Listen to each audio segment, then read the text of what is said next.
द्वापर युग में सिंधु देश के राजा थे वृद्धछत्र। उनका एक पुत्र था, नाम था जयद्रथ। राजा को यह पुत्र तप करने के बाद प्राप्त हुआ था। जयद्रथ का जब जन्म हुआ तब उस समय यह भविष्यवाणी हुई कि यह राजकुमार यशस्वी होगा, पर एक श्रेष्ठ क्षत्रिय के हाथों सिर काटे जाने से इसकी मृत्यु होगी। यह बात सुनकर वृद्ध छत्र काफी दुखी हो गए। उन्होंने तत्काल श्राप दिया कि जो भी मेरे पुत्र को मारेगा और उसके हाथों जैसे ही यह सिर धरती पर गिरेगा, उस व्यक्ति के सिर के उसी क्षण 100 टुकड़े हो जाएंगे। समय बीतता गया। जयद्रथ जब युवा हुआ तो उसे राजा ने सिंहासन पर बैठाया और स्वयं तप करने वन चले गए। वह सेमंत पंचक स्थान पर जाकर रहने लगे। कहते हैं यही सेमंत पंचक स्थान आगे चलकर कुरुक्षेत्र के नाम से विख्यात हुआ। महर्षि वेद व्यास द्वारा रचित महाभारत में अनेक पात्र थे।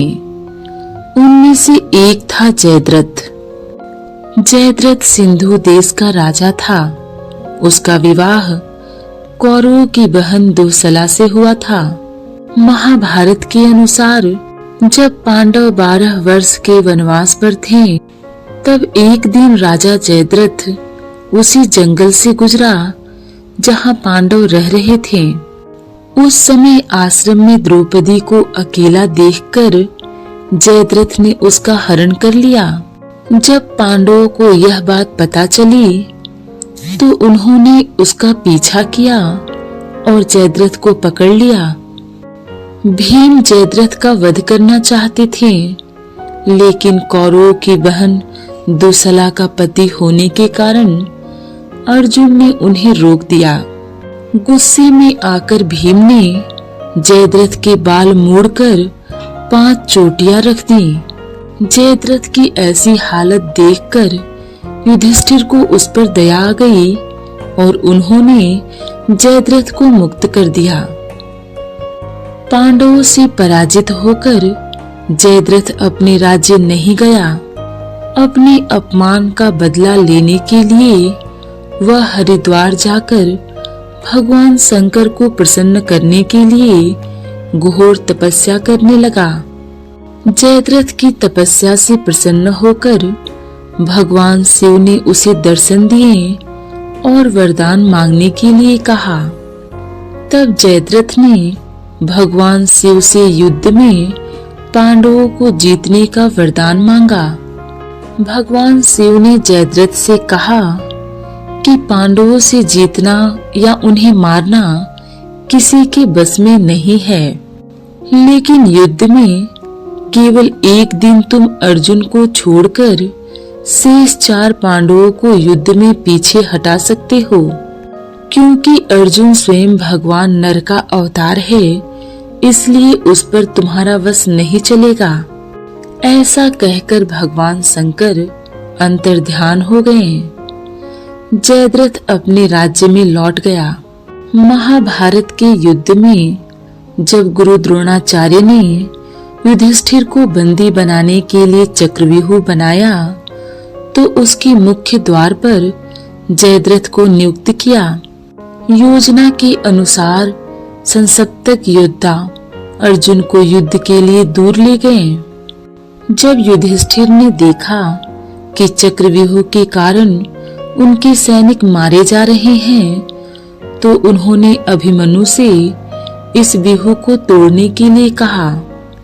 अभिमन्यु ने कहा कि मुझे इस व्यूह में प्रवेश करना तो आता है, लेकिन इससे बाहर निकलने का उपाय मुझे नहीं पता। युधिष्ठिर और भीम ने अभिमन्यु को विश्वास दिलाया कि तुम जिस स्थान से व्यूह भंग करोगे, हम भी उसी स्थान से व्यूह में प्रवेश कर जाएंगे और व्यूह का विध्वंस कर देंगे। युधिष्ठिर और भीम की बात मानकर अभिमन्यु चक्रव्यूह भेदन कर उसमें प्रवेश कर गया। लेकिन महादेव के वरदान से युधिष्ठिर, भीम, नकुल और सहदेव आदि वीरों को जयद्रथ ने बाहर ही रोक दिया। चक्रव्यूह में फंसकर अभिमन्यु की मृत्यु हो गई। अर्जुन को जब पता चला कि अभिमन्यु की मृत्यु का कारण जयद्रथ है, तो उन्होंने प्रतिज्ञा ली कि कल निश्चय ही मैं जयद्रथ का वध कर डालूंगा या स्वयं अग्नि समाधि ले लूंगा। उधर जयद्रथ को मारने की अर्जुन की प्रतिज्ञा का समाचार जासूसों द्वारा कौरवों की छावनी तक पहुंचा। यह सुनकर जयद्रथ दुर्योधन के पास पहुंचा और उसने कहा कि मुझे युद्ध की बिल्कुल चाह नहीं है। लेकिन दुर्योधन ने जयद्रथ को समझाते हुए कहा, हमारी तरफ वीरों की विशाल श्रृंखला है, तो जयद्रथ तुम इतने भयभीत क्यों हो रहे हो? इसके बाद जयद्रथ गुरु द्रोणाचार्य से मिलने पहुंचा। गुरु द्रोणाचार्य ने अचानक जयद्रथ को अपने पास आया देखकर कहा, जयद्रथ, मैंने तुम्हें और अर्जुन को एक ही शिक्षा दी है। लगातार अभ्यास करने के चलते अर्जुन तुमसे श्रेष्ठ हो गया, इसमें कोई संदेह नहीं। लेकिन तुम भयभीत न हो। आने वाले दिन में हम ऐसे व्यूह की रचना करेंगे जो तुम्हें पिछले मोर्चे पर सुरक्षित रखेगा। जयद्रथ की रक्षा के लिए गुरु द्रोणाचार्य ने अगले दिन चक्र शकट व्यूह की रचना की। शाम तक युद्ध करने के बाद भी अर्जुन जयद्रथ तक नहीं पहुंच पाया, क्योंकि उसकी रक्षा कर्ण, अश्वत्थामा, भूरिश्रवा, शल्य आदि महारथी कर रहे थे। जब भगवान श्री कृष्ण ने देखा कि सूर्य अस्त होने वाला है, तब उन्होंने अपनी माया से सूर्य को ढकने के लिए अंधकार उत्पन्न कर दिया। सभी को लगा कि सूर्य अस्त हो गया है। यह देखकर जयद्रथ व उसके रक्षक असावधान हो गए। जयद्रथ स्वयं अर्जुन के सामने आ गया और उससे अग्नि समाधि लेने के लिए कहने लगा। तब श्री कृष्ण ने अर्जुन से कहा कि तुम जयद्रथ का वध कर दो। श्री कृष्ण ने अर्जुन को एक गुप्त बात बताई कि जयद्रथ के पिता वृद्धछत्र ने उसे वरदान दिया है कि जो भी वीर इसका सिर पृथ्वी पर गिराएगा, उसके मस्तक के भी 100 टुकड़े हो जाएंगे। इसलिए तुम इस प्रकार बाण चलाओ कि जयद्रथ का मस्तक कटकर उसके पिता की गोद में गिरे। वे इस समय समंतक पंचक क्षेत्र में तपस्या कर रहे हैं। अर्जुन ने अमोघ तीर चलाकर जयद्रथ का मस्तक काट दिया। यह मस्तक सीधा वृद्धछत्र की गोद में जाकर गिरा।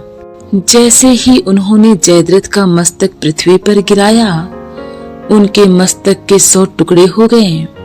इस प्रकार अर्जुन ने जब जयद्रथ का वध कर दिया, तब भगवान श्री कृष्ण ने अपनी माया से उत्पन्न अंधकार दूर कर दिया।